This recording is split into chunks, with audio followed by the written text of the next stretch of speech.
기도하겠습니다. 하나님, 오늘 창세기 38장 네 번째 부분 하는데, 그리고 하나님께서 오늘 말씀에 숨겨놓은 비밀을 저희들에게 비처럼 훤히 알 수 있도록 허락하여 주시고, 예수 그리스도 이름으로 기도드렸습니다. 네.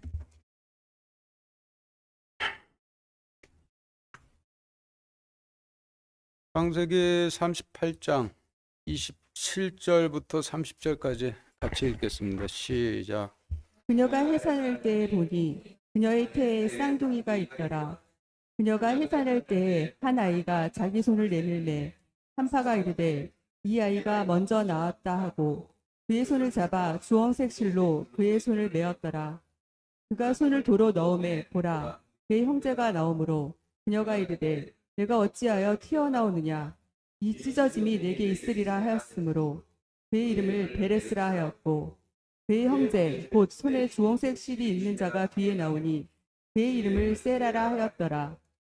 지금 읽으신 말씀이 오늘 설교의 본문 말씀인데, 다른 창세기 말씀과 같이 에필로그 형식으로 기록이 되어 있죠. 한 절씩 나누어 읽어보면서 좀 더 자세한 내용 알아보도록 하겠습니다. 17절 다시 같이 읽겠습니다. 시작. 그녀가 해산할 때에 보니 그녀의 태에 쌍둥이가 있더라. 네, 지금 읽으신 말씀의 단어들을 정리해 보면은 교재표 1과 같은데 표 1 보시죠.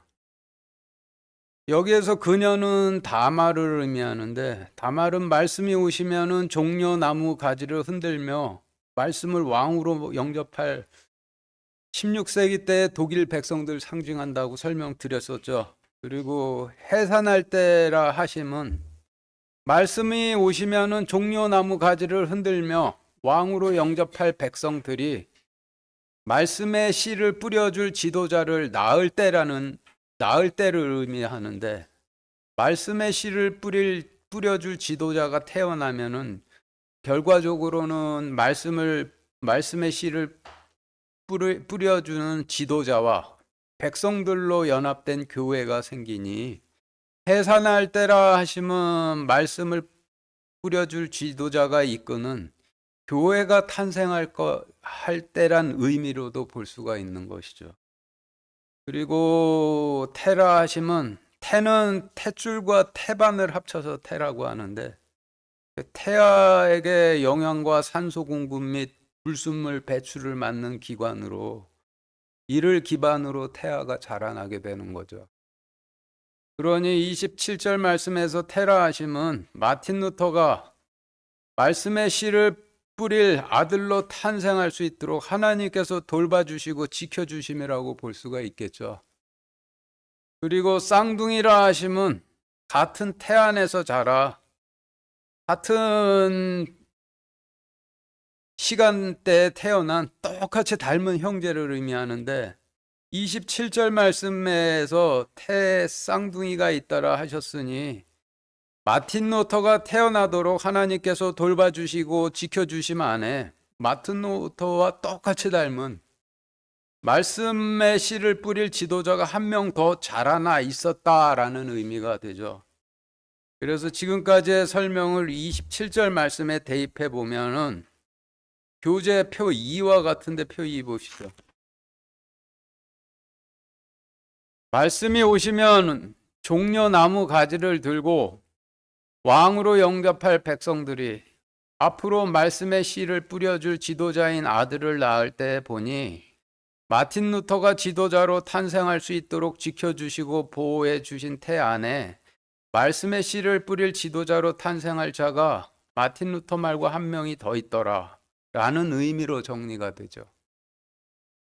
마틴 루터가 비텐베르크 교회 정문에 95항의 반박문을 붙이고 로만 카톨릭을 꾸짖으며 등장하자, 로만 카톨릭이 즉각 마틴 루터를 파문하고 화형에 처해 제거하려 했지만은 하나님의 돌보심과 보호하심으로 인해 로만 카톨릭을 정면으로 돌파해 결국 로만 카톨릭과 분리된 마틴 루터가 약속의 씨를 뿌리는 새로운 성질의 개신교회가 탄생하게 됐는데 가만히 들여다보니 그 보호하심 안에 마틴 루터가 이끄는 교회뿐만이 아니라 마틴 루터와 똑 닮은 다른 지도자가 이끄는 다른 교회도 거의 같은 시간에 태어나게 되었단 의미로 해석이 되죠.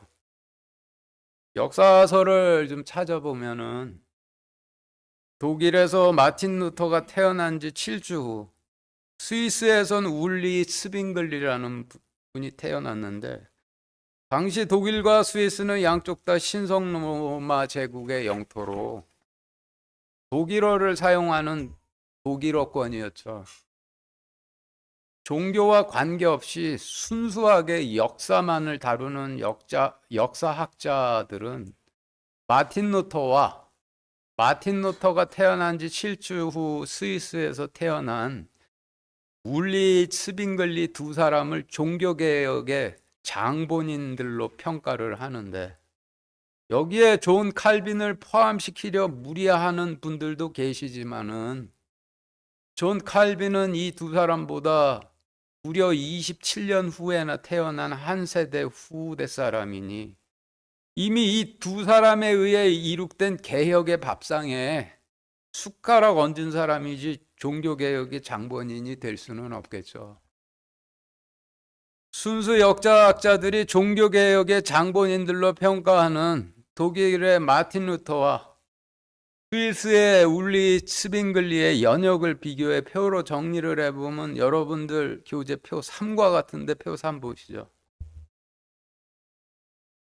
독일에서 마틴 루터가 태어나고 7주 후 스위스에서 울리 스빙글리가 태어났고, 독일에서 마틴 루터가 법대에 입학하고 1년 후 스위스에서 울리 스빙글리가 문학을 공부하기 위해 바젤 대학에 입학을 했고, 독일에서 마틴 루터가 성 어거스틴 수도원의 수사가 돼 로만 카톨릭의 길로 정식으로 들어서기 1년 전 스위스에서는 울리 스빙글리가 사제 서품을 받고 정식으로 카톨릭의 길에 들어섰고, 독일에서 마틴 루터가 사제 서품을 받은 1516년부터 비텐베르크의 교회에서 카톨릭 교리의 오류들과 면죄부 판매를 비판하는 설교를 시작하고 3년 후 스위스에서는 울리 스빙글리가 취리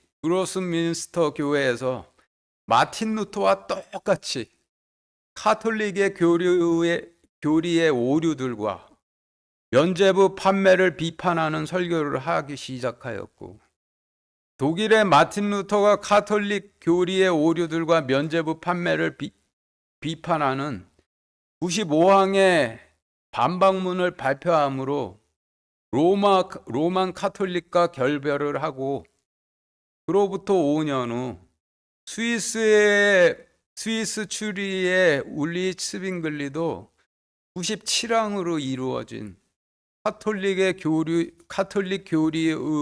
교리의 오류들과 면죄부 판매를 비판하는 독트린을 발표함으로 로만 카톨릭과 결별을 했고, 로만 카톨릭과 결별한 독일의 마틴 루터가 비텐베르크 성마리아 교회에서 개신교회를 이끌기 시작한 1522년부터 역시 로만 카톨릭과 결별한 스위스의 울리 스빙글리도 취리히의 그로스뮌스터 교회에서 개신교를 이끌기 시작을 했는데, 독일의 마틴 루터와 스위스의 스빙글리 두 사람의 삶을 비교해 보면은 영락없는 쌍둥이죠. 그런데 창세기 38장 말씀은 마틴 루터의 종교개혁을 계시하신 말씀이죠. 그러니 정황상으로 볼 때 27절 말씀에서 그녀가 해산할 때 보니 그녀의 태에 쌍둥이가 있더라라고 하신 말씀에서 쌍둥이는 마틴 루터와 똑 닮은 삶을 살은 후 후대 역사학자들로부터 마틴 루터와 함께 종교개혁의 장본인으로 평가를 받고 있는 스위스의 울리 스빙글리라고 볼 수밖에 없겠죠. 그래서 지금까지의 설명을 27절 말씀에 대입해 다시 정리를 해보면은 교재표 4와 같이 말씀이 오시면 종려나무 가지를 들고 왕으로 영접할 신성 로마 제국 내 독일어권에 속한 백성들이 말씀의 씨를 뿌려줄 지도자를 낳을 때 보니 그들의 지도자가 탄생할 수 있도록 하나님께서 돌봐주시고 지켜주심 안에 마틴 루터와 울리 스빙글리가 있더라 라는 의미로 정리가 되니 27절 말씀은 종교개혁 때 마틴 루터와 함께 울리 스빙글리도 함께 등장을 하게 될 것을 계시하신 말씀이라 할 수가 있겠죠. 28절 다시 같이 읽겠습니다. 시작. 그녀가 해산할 때 한 아이가 자기 손을 내밀매 산파가 이르되 이 아이가 먼저 나왔다 하고 그의 손을 잡아 주홍색 실로 그의 손을 메었더라.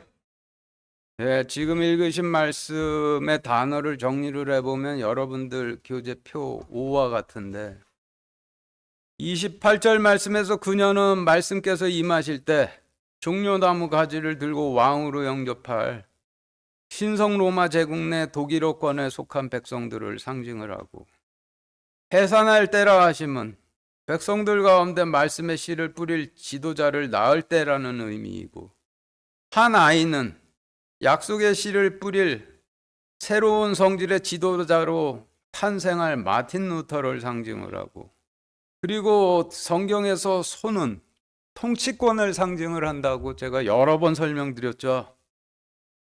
그래서 손을 내밀다라는 의미는 두려움으로 오그라들었던 손을 뻗었다라는 의미로 두려움으로 행사치 못했던 통치권을 과감하게 뻗어서 행사를 하게 되었다라는 의미로 해석이 되죠.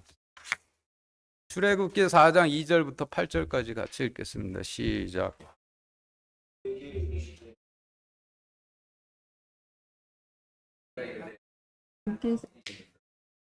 그분께서 이르시되 그것을 땅에 던지라 하시니 그가 그것을 땅에 던지매 그것이 뱀이 되므로 모세가 뱀 앞에서 피하니라. 주께서 모세에게 이르시되 내 손을 내밀어 그 꼬리로 그것을 붙잡으라 하시매 그가 자기 손을 내밀어 그것을 잡으니 그것이 그의 손에서 막대기가 되매 그분께서 이르시되 이것은 그들이 자기 조상들의 주 하나님 곧 아브라함의 하나님 이삭의 하나님 야곱의 하나님이 내게 나타난 주를 믿게 하려 함이라 하십니다. 주께서 또 그에게 이르시되 이제 네 손을 내 품에 넣으라 하시매 그가 자기 손을 품에 넣었다가 품에서 꺼내니 보라 그의 손에 눈 같은 나병이 생기니라. 그분께서 이르시되 내 손을 다시 내 품에 넣으라 하시매 그가 다시 자기 손을 품에 넣었다가 품에서 꺼내니 보라 그것이 다시 그의 다른 살처럼 되었더라. 그들이 너를 믿지 아니하며 그 처음 표적의 소리에 귀를 기울이지 아니할지라도 나중 표적의 소리는 믿으리라. 네, 지금 읽으신 말씀은 하나님께서 파라오가 두려워 광야에 숨어 지내던 모세의 오그라든 손을 고쳐주셨다라는 말씀인데 지금 읽으신 말씀에서 모세의 손도 모세의 통치권을 상징을 하죠. 그리고 뱀은 사탄을 상징을 하고 그러니 지금 읽으신 말씀의 의미는 하나님의 지도자가 통치권을 뻗어 지팡이를 잡으면은 그것이 백성들을 하나님 왕국으로 인도를 하지만은 그것을 땅에다가 내동댕이 쳐버리면은 사탄이 돼서 광야에서 절대 빠져나가지 못하도록 붙잡을 것이고 통치권을 뻗으면은 그것이 정결할 것이나 두려움으로 인해 통치권을 오그라뜨리면은 나병 환자처럼 통치권이 부정해질 것이라는 의미의 말씀으로 볼 수가 있는 것이죠. 출애굽기 17장 11절 같이 읽겠습니다. 시작. 모세가 손을 들면 이스라엘이 이기고 그가 손을 내리면 아말렉이 이기더라. 네, 지금 읽으신 말씀에서 모세의 손도 모세의 통치권 상징하죠. 그러니 지금 읽으신 말씀의 의미는 지도자가 통치권을 뻗어 행사를 하면은 광야에서 발목을 잡는 이방 족속을 이길 것이나 두려워서 통치권을 오그라뜨리면은 이방인들이 이겨 광야에서 발목 잡혀 절대 광야 못 벗어날 것이라는 의미가 되는 거예요. 누가복음 6장 6절부터 10절까지 같이 읽겠습니다. 시작. 다른 안식일에도 그분께서 회당에 들어가사 가르치셨는데 거기에 오른손이 오그라든 사람이 있더라. 서기관들과 바리새인들이 그분을 고소할 구실을 찾기 위해 그분께서 안식일에 고치려 하시는지 보려고 그분을 지켜보거늘 그분께서 그들의 생각을 아시고 손이 오그라든 사람에게 이르시되 일어나서 한가운데로 나와 서라 하시니 그가 일어나 서서 앞으로 나오니라. 이에 예수님께서 그들에게 이르시되 내가 너희에게 한 가지를 묻겠노라. 안식일에 선을 행하는 것이 율법에 맞느냐 악을 행하는 것이 맞느냐 생명을 구원하는 것이 맞느냐 멸하는 것이 맞느냐 하시며 그들 모두를 둘러보시고 그 사람에게 이르시되 내 손을 앞으로 내밀라 하시니 그가 그리하매 그의 손이 다른 손과 같이 온전하게 회복되니라. 지금 읽으신 말씀에서 오른쪽은 양들이 하나님 천국을 상속받게 될 양들이 서게 되는 오른쪽을 의미하고, 그러니 오른손이라 하면은 그 하나님의 백성들을 인도하는 통치권을 상징을 하겠죠. 그러니 지금 읽으신 말씀의 의미는 출애굽 시대에 주님께서 두려움의 광야에 숨어 지내던 모세를 찾아 그의 통치권을 뻗도록 고쳐주셨듯이 신약 시대에도 다시 오셔서 두려움 때문에 광야에 숨어 지내던 제자들을 찾아 그들이 통치권을 뻗도록 고쳐주실 것을 상징하는 말씀이 되죠. 다시 창세기 본문으로 돌아가서 28절 말씀에서 그녀가 해산할 때 한 아이가 자기 손을 내밀매라고 하시면 새로운 지도자로 탄생하려는 마틴 루터가 하나님께서 주신 통치권을 행사하려고 하고자 자신의 손을 뻗었다라는 의미로 마틴 루터가 과감하게 비텐베르크 교회 정문에 95항의 반박문을 붙이고 카톨릭을 꾸짖은 사건을 의미하겠죠. 그리고 여기서 산파라 하심은 실제로 존재했던 특정 인물이었다라고 하기보다는 창세기 38장 말씀이 종교개혁을 사내 아이의 탄생으로 비유해 기록을 하셨기 때문에 하나님의 뜻을 나타내고 있는 비인칭 가주어 정도로 보면 될 수가 있겠죠. 그리고 주홍색 실이 어떤 의미인지 알아보기 위해서 출애굽기 12장 6절부터 11절까지 같이 읽겠습니다. 시작. 같은 달 14일까지 그것을 간직하였다가 저녁 때 이스라엘 회중의 전체 집회에서 그것을 잡으라. 그들은 피를 취하여 그것을 먹을 집의 양옆 기둥과 위에 문기둥에 뿌리고 그 밤에 그 고기를 먹되 불에 구워 누룩 없는 빵과 쓴 채소와 함께 그것을 먹을지니라. 그것을 날로 먹거나 물에 삶지 말고 그것의 머리와 다리와 내장을 불에 구우라. 너희는 아침까지 그것 중에서 아무것도 남겨두지 말며 그것 중에서 아침까지 남은 것은 불로 태울지니라. 너희는 그것을 이렇게 먹을지니 곧 허리에 띠를 띠고 발에 신을 신고 손에 지팡이를 잡고 급히 그것을 먹을지니라. 그것은 주의 유월절이니라. 지금 읽으신 말씀은 유월절에 관한 말씀으로 유월절 주님의 몸이신 말씀을 상징하는 유월절 양을 먹을 집에 양의 피를 취해 발라 표시를 하고 들어가 유월절 양을 먹으며 나오지 않으면은 하나님의 심판으로부터 넘어갈 것이라는 말씀인데, 이 말씀을 뒤집어 보면은 피로 구원받았다고 나가면은 반드시 죽을 거라는 뜻이 되는 것이죠. 이어서 여호수아 2장 18절부터 21절까지 같이 읽겠습니다. 시작. 보라, 우리가 이 땅에 들어올 때 너는 우리를 달아내린 창에 이 주홍색 줄을 메어두고 내 아버지와 어머니와 형제들과 내 아버지 집안을 다 내 집에 모으라. 누구든지 내 집 문에 나서 거리로 나가면 그의 피가 그의 머리로 돌아갈 것이요 우리는 무죄하리라. 누가 너와 함께 집에 있든지 어떤 사람이 그에게 손을 대면 그의 피가 우리 머리로 돌아오려니와 만일 내가 우리의 이 일을 입 밖에 내면 내가 우리로 하여금 서약하게 한 맹세에서 우리가 벗어나리라 하니 라합이 이르되 너희 말대로 되리라 하고는 그들을 보내어 떠나가게 하고 주홍색 줄을 창에 메어두니라. 네, 지금 읽으신 말씀은 여리고성 창녀 라합의 유월절에 관한 말씀이 되는 거죠. 자기 집 창에 어린 양의 피 새긴 주홍색 줄을 메어 표시를 한 후 들어가 2명으로 짝지어져 보내진 하나님 사자가 전한 말씀을 먹고 있으면 하나님 심판으로부터 넘어갈 거라는 말씀이죠. 그래서 출애굽기의 유월절에 관한 말씀과 여호수아기의 라합에 관한 말씀을 종합해 보면은 어린 양의 피나 주홍색 줄이나 주홍색 줄을 만드는 재료인 주홍색 실이나 전부 재앙을 피해 들어간 집임을 나타내 하나님의 심판을 넘어가는 표시가 되니 결국 구원의 증표가 되겠죠. 그러니 28절 말씀에서 주홍색 실은 라합집 창문에 걸어 놓았던 주홍색 끈처럼 어린 양의 피 새긴 구원의 증표를 상징하니 주홍색 실로 그의 손을 메었더라 라고 하심은 마틴 루터가 뻗은 통치권에 구원의 증표를 메어서 구별하셨다라는 뜻이 되죠.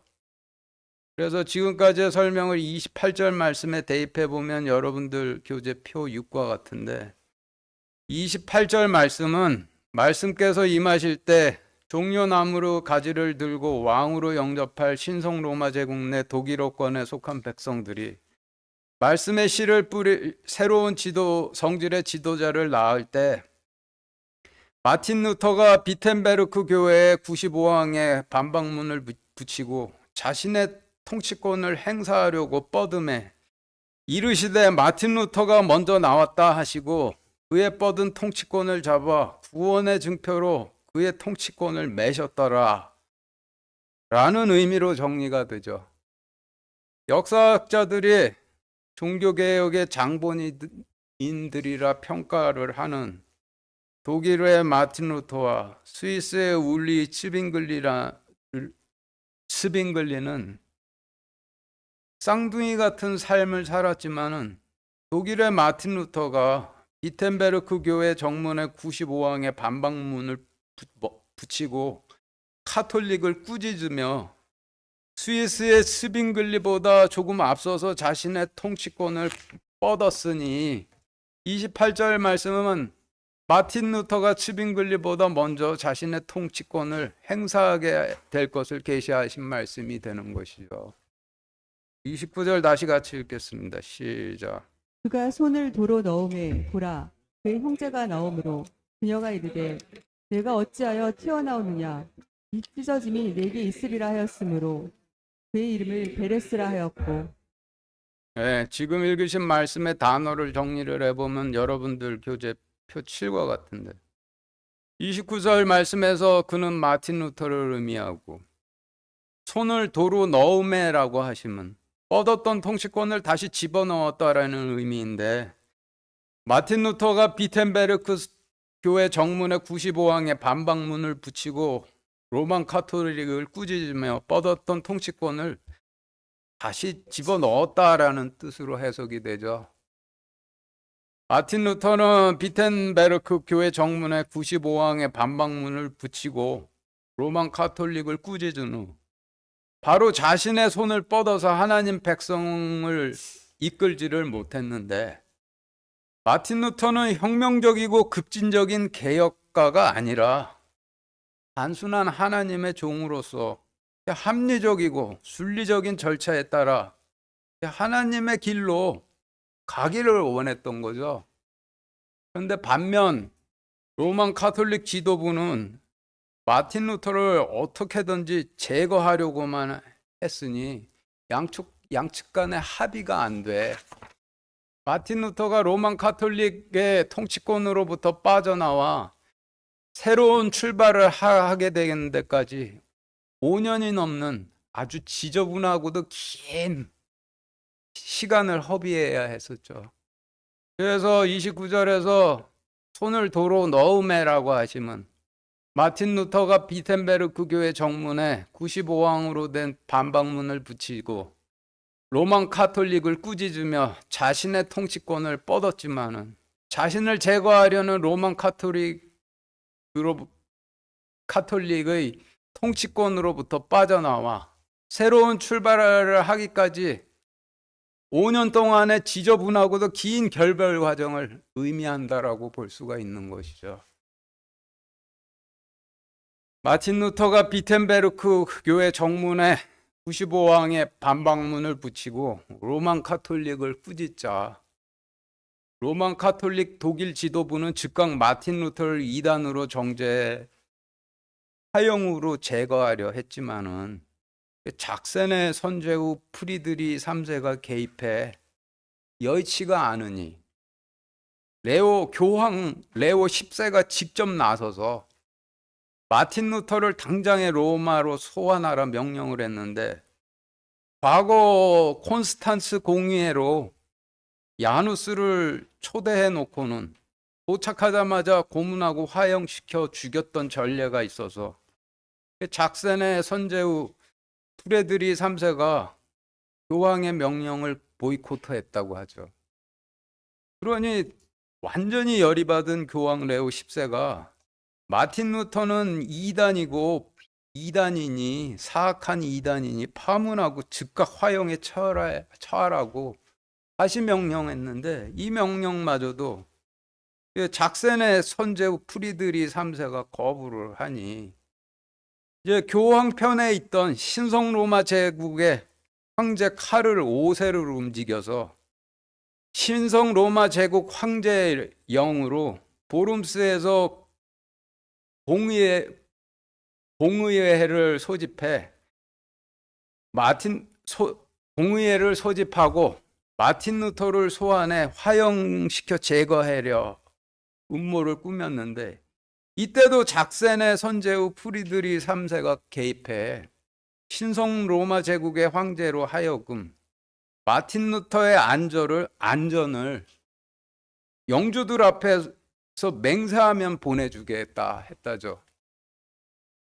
일반 영주였다라고 한다면은 당장의 전쟁으로 이어질 수 있는 무례하고도 공격적인 요구였지만은 작센의 영주 프리드리 3세는 신성 로마 제국 내에서 황제를 선출하는 황제 선출권을 가진 7명의 막강한 선제의 중에 하나이다 보니 신성 로마 제국 황제 샤를 5세도 어쩔 수가 없어서 울며 겨자 먹기 식으로 마틴 루터의 안전을 보장하겠다.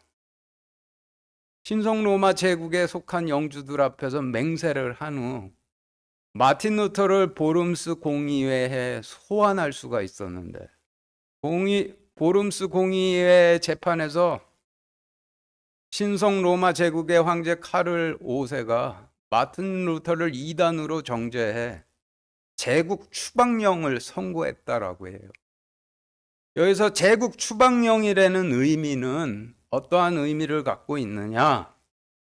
작센의 마틴 루터는 작센에 속한 그 영주의 통치를 받는 백성이었는데 작센의 선제후 프리드리 3세의 영주인 비텐베르크 내에서는 마틴 루터가 처벌을 면하겠지만은 그곳을 벗어나는 즉시 바로 죽여버리겠다는 뜻으로 맹세했던 대로 마틴 루터를 보름스 공의회에서 죽이지는 않되 공의회가 열렸던 보름스에서 마틴 루터가 비텐베르크로 돌아가는 길에 암살하겠다는 취지의 판결을 내린 거죠. 그러나 이와 같은 꼼수를 미리 다 내다보고 미리 준비하고 있던 작센의 선제후 프리드리 3세가 자신 수하의 기사들을 강도로 위장을 시켜서 재판이 끝나고 비텐베르크로 터벅터벅 돌아가고 있던 마틴 루터를 납치해 자신의 영지로 데려다가 1년간 숨어 지내도록 했는데, 이때 마틴 루터가 신약 성경 전체를 독일어로 번역을 했다라고 해요. 마틴 루터가 보름스에서 행방불명이 돼 1년이 되도록 나타나지 않자 로만 카톨릭 지도부도 이제는 마틴 루터가 죽었다, 이제는 우리의 원수가 사라졌다라고 안심하게 됐는데, 이렇게 방심하고 있을 때 마틴 루터가 비텐베르크로 돌아가서 그때부터 교회를 이끌었다고 해요. 그러나 보름스 공의회에서 제국 추방령 판결이 유효했기 때문에 비텐베르크 밖을 벗어날 수가 없어. 돌아온 마틴 루터가 자신의 통치권을 행사하기는 했지만은 비텐베르크 지역 내에서 제한적으로 행사를 했다고 하죠. 그래서 29절 말씀에서 그가 손을 도로 넣음에라고 하시면 마틴 루터가 자신의 통치권을 뻗어서 비텐베르크 교회 정문에 95항의 반박문을 붙이고 로만 카톨릭을 꾸짖었지만은 로만 카톨릭과의 자신을 죽이려고 제거하려고만 하는 로만 카톨릭과의 지저분하고도 긴 결별 과정 때문에 비텐베르크로 다시 돌아와 자신의 손을 뻗어 교회를 이끌게 되기까지 낭비된 5년간의 공백을 손을 다시 넣었다라고 그렇게 쓰신 거라고 볼 수가 있죠. 그리고 이어서 그의 형제가 나옴으로라고 하시면 독일의 마틴 루터가 로만 카톨릭과의 지저분하고도 긴 결별 과정을 거치는 동안 스위스의 울리 츠빙글리가 먼저 지도자로 등장을 했다라는 의미가 되죠. 사진 보시죠. 보시는 사진은 스위스 취리 바세르 교회 앞에 지금 있는 울리 츠빙글리 동상인데, 자세히 보시면은 한 손에는 성경을 들고 있고 다른 한 손에는 칼을 들고 있는데, 한 손에는 코란, 다른 한 손에는 칼을 들라는 이슬람 초강경파들 연상시키죠. 마틴 루터와 쌍둥이 같은 삶을 살며 후대 마틴 루터와 함께 종교개혁의 장본인들이라 불리는 츠빙글리의 이 동상 사진을 볼 때 마틴 루터와 달리 츠빙글리의 성향이 매우 급진적이고 혁명적이며 필요에 따라선 무력도 불사하는 초강경 개혁자였음을 한눈에 알아볼 수 있죠. 독일의 마틴 루터나 스위스의 울리 츠빙글리나 양쪽 다 카톨릭과 결별한 후 1522년부터 이전까지 존재치 않았던 새로운 성질의 개신교회를 이끌기 시작했는데, 독일의 마틴 루터는 제국 추방령이라는 판결에 묶여서 비텐베르크에서 제한적으로 활동을 했던 반면, 스위스의 울리 츠빙글리는 그 지역을 정복차처럼 완전히 쓸고 나갔다고 그렇게 전해지죠. 스위스의 울리 츠빙글리에게 이러한 일이 가능했던 이유는 당시 독일이나 스위스나 양쪽 다 신성 로마 제국에 속해 있기는 했지만은 독일은 영주가 다스리는 봉건 체제였던 반면 스위스는 백성들이 자치하는 자치 체제였고, 독일은 신성 로마 제국 황제의 통치 영향력이 강하게 미쳤던 반면 범준한 산악지대인 스위스는 신성 로마 제국의 황제의 통치가 신성 로마 제국 황제의 통치 영향력이 잘 미치지를 못해 스위스에는 중앙 권력이라는 것이 존재치를 않아.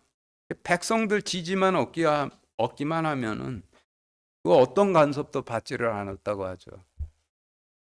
1522년 울리 츠빙글리는 사제직을 버리고 67항으로 된 독트린을 선포한 후 자신의 통치권을 뻗었을 때, 그때까지 로만 카톨릭의 불만을 가져왔던 취리 시민들로부터 열렬한 지지를 얻어 마치 정치혁명처럼 로만 카톨릭의 성직 제도를 다 철폐해버린 후 수도원들을 다 폐쇄해버리고 성상들과 성화들을 파괴하고 바로 이웃 도시 바젤까지 나아가 자신이 뻗었던 통치권 안에 포함을 시켰는데 이 전 과정들이 정광석화처럼 일사천리로 이루어졌다고 하죠. 그래서 29절 말씀에서 그가 손을 도로 넣음에 보라 그의 형제가 나오므로 그녀가 이르되 내가 어찌하여 튀어나오냐라고 하시면 마틴 루터가 비텐베르크 교회 정문에 95왕의 반박문을 붙이고 로만 카톨릭을 꾸짖으며 자신의 손을 뻗었지만은 자신을 반드시 제거하고야 말겠다는 로만 카톨릭과의 길고도 지저분한 결별 과정 때문에 자신의 통치권을 다시 도로 넣을 수밖에 없을 때 스위스에서는 급진적이고 혁명적 성향의 울리 스빙글리가 먼저 자신의 통치권을 뻗으며 나을 것을 계시하신 말씀이라고 볼 수밖에 없죠. 그리고 네가 어찌하여 튀어나오느냐라고 하시면 스위스에서 울리 스빙글리의 등장은 하나님의 뜻이 아니라는 의미로 느껴지죠. 그리고 이어서 이 찢어짐이 내게 있으리라라고 하시면 하나님께서 마틴 루터가 뻗은 통치권에 구원의 증표를 메어 주셨는데 울리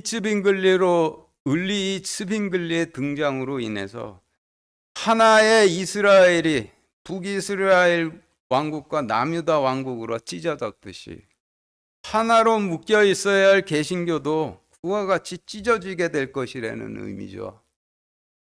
1522년 마틴 루터나 울리 스빙글리나 동시에 개신교 사역을 시작했지만은 제국 추방용으로 발목이 잡힌 마틴 루터는 비텐베르크 내에서 제한된 사역을 할 수밖에 없었는데 그로부터 7년쯤 지나서는 독일 내에서 많은 영주들이 마틴 루터의 교리에 공감을 하고 개신교로 다 전환해 비로소 독일 내에서 자신의 통치권을 뻗을 수 있게 되었다라고 하죠.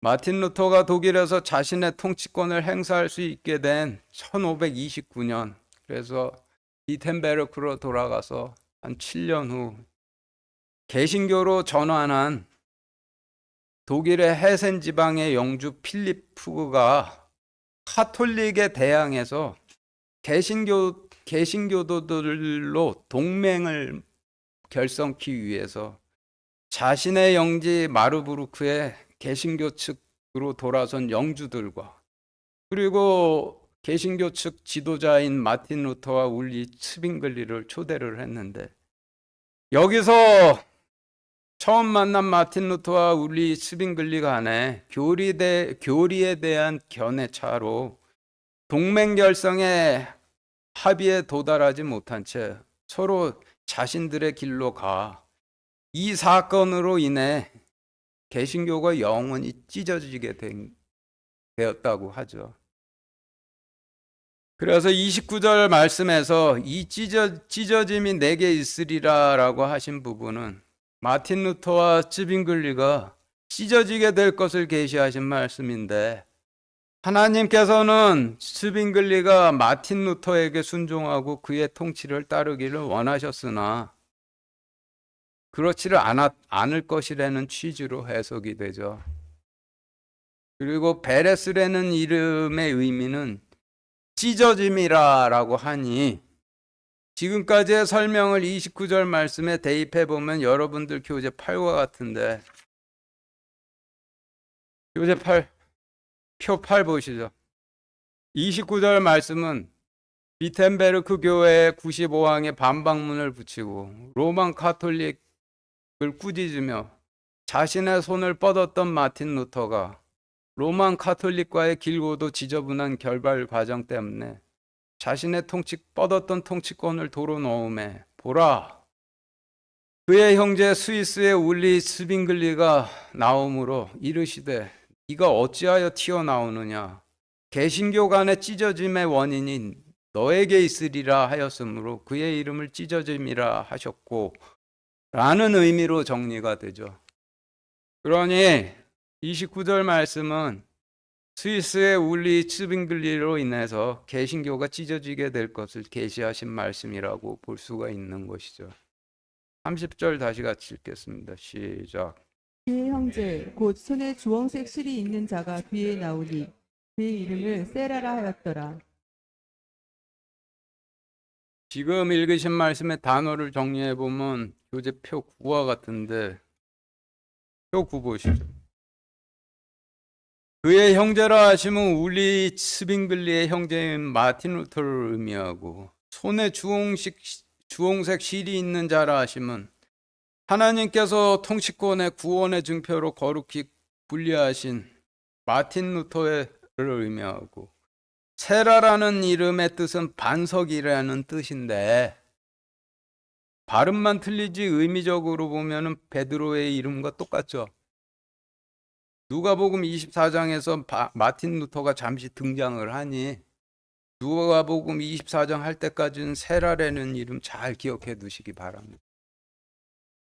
그래서 지금까지의 설명을 30절 말씀에 대입해 보면 여러분들 교재표 10과 같은데 30절 말씀은 울리의 스빙글리 형제 곧 통치권의 구원의 증표가 있는 마틴 루터가 뒤에 나오니 그의 이름을 반석이라 하였더라 라는 의미로 정리가 되죠.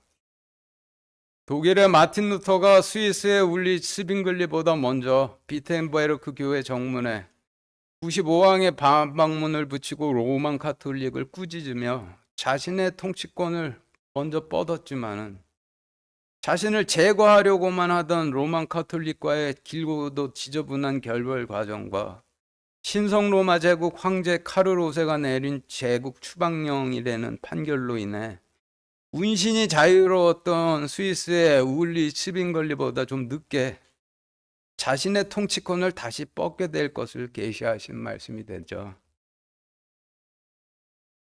1529년 마르부르크 회담에서 마틴 루터와 결별한 후 스위스로 돌아간 울리 스빙글리는 이전보다 더 강경한 개혁 노선을 걸어서 1531년에는 개신교에 가담치 않는 카톨릭 자치주들의 생필품 보급을 차단해 이에 분노한 카톨릭 동맹과 전쟁이 벌어져 첫 전투 중에 전사를 했다는데 그의 시신은 분노한 카톨릭 동맹들에 의해서 내등분으로 잘려서 살해됐다고 전해지죠.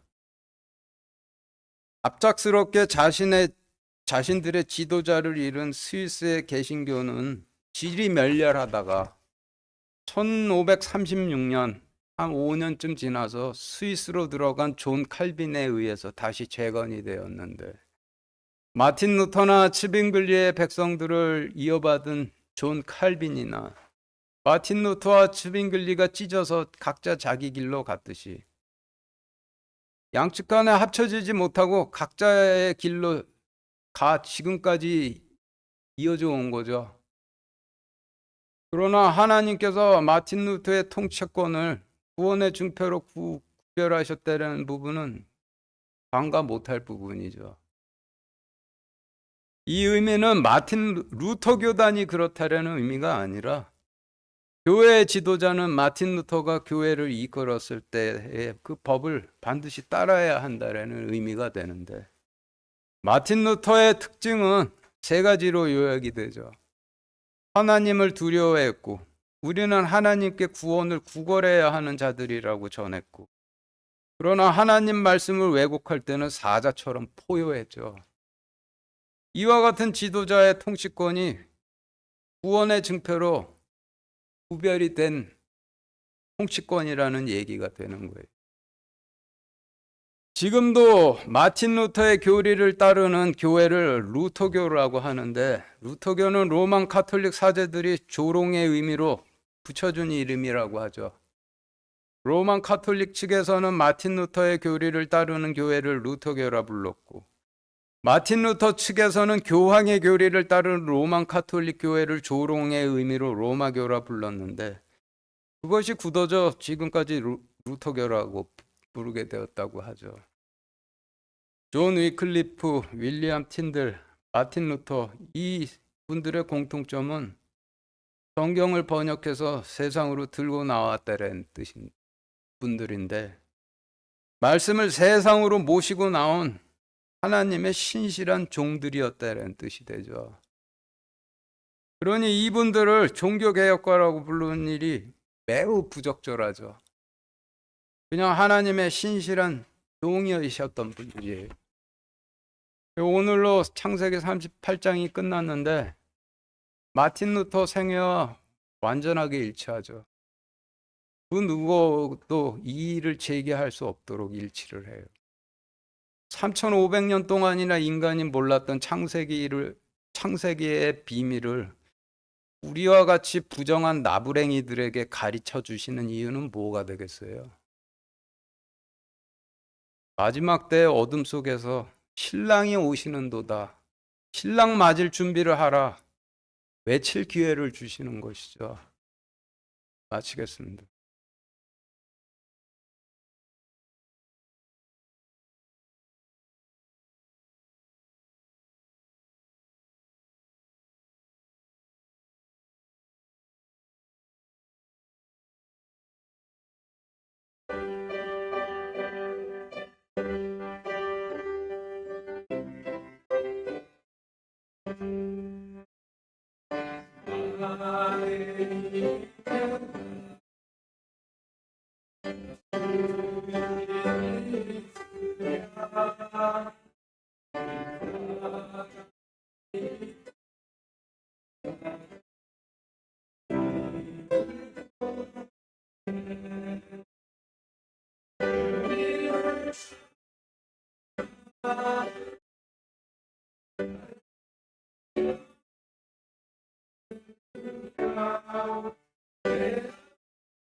기도하겠습니다. 하나님, 오늘 그 창세기 말씀을 통해서 저에게 하나님께서 그동안 감춰 두셨던 그 비밀을 알려주심을 감사드립니다. 저희가 하나님 말씀을 들으면서도 저희 사회의 종이 돼서 메뚜기처럼 움츠려들어서 두려움에 떠는 자들이 아니라 마지막 때에 사자처럼 한밤중에 신랑이 오시는도다 외쳐서 기름을 채운 자들이건 채우지 않은 자들이건 다 깨울 수 있는 자들이 될 수 있도록 허락하여 주시옵소서. 예수 그리스도 이름으로 기도드렸습니다. 아멘.